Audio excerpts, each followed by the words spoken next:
കണ്ണൂരിൽ മഹിളാ മോർച്ച ജില്ലാ കമ്മിറ്റി അംഗമായ അമ്മയെ കഴുത്തറുത്ത് കൊലപ്പെടുത്തിയതിനു ശേഷം മകൻ പോലീസ് സ്റ്റേഷനിൽ കീഴടങ്ങി. വെള്ളിയാഴ്ച രാത്രി 10:30 സംഭവം. പേരാവൂർ കൊളക്കാട് സ്വദേശി ക്രിസ്റ്റിയാണ് അമ്മ താന്നിക്കുന്നിലെ മടത്തിപ്പറമ്പിൽ തങ്കച്ചന്റെ ഭാര്യ ഗീതമ്മയെ കഴുത്തറുത്ത് കൊലപ്പെടുത്തിയ ശേഷം സ്റ്റേഷനിലെത്തി കീഴടങ്ങിയത്. മഹിളാ മോർച്ച ജില്ലാ കമ്മിറ്റി അംഗമാണ് ഗീതമ്മ. വെള്ളിയാഴ്ച രാത്രി 10:30 സംഭവം. കേളകത്ത് മൊണാലിസ എന്ന പേരിൽ ഇവർ ബ്യൂട്ടി പാർലർ നടത്തുന്നുണ്ട്. ഗീതമ്മയും ക്രിസ്റ്റിയും തമ്മിൽ വാക്കുതർക്കമുണ്ടായിരുന്നു. ഒടുവിൽ കിടപ്പുമുറിയിൽ വെച്ച് ക്രിസ്റ്റി ഗീതയെ ആക്രമിക്കുകയായിരുന്നു. ബാംഗ്ലൂരുവിൽ BCA വിദ്യാർത്ഥിയായിരുന്ന ക്രിസ്റ്റി പഠനം പാതി വഴിയിൽ നിർത്തി നാട്ടിലെത്തിയതാണ്. ഇയാൾ ലഹരിക്ക് അടിമയായിരുന്നു. കൊലപാതകം നടക്കുന്ന സമയത്ത് തങ്കച്ചൻ വീട്ടിലുണ്ടായിരുന്നില്ല.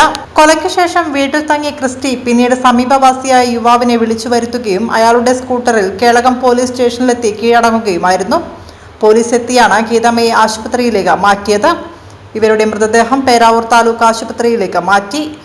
ഗീതമ്മയ്ക്ക് ഒരു മകൾ കൂടിയുണ്ട്. സംഭവത്തിൽ പേരാവൂർ DYSP ചന്ദ്രമോഹൻ, കേളകം SHO ഇതിഹാസ് താഹ എന്നിവരുടെ നേതൃത്വത്തിൽ അന്വേഷണം ആരംഭിച്ചു.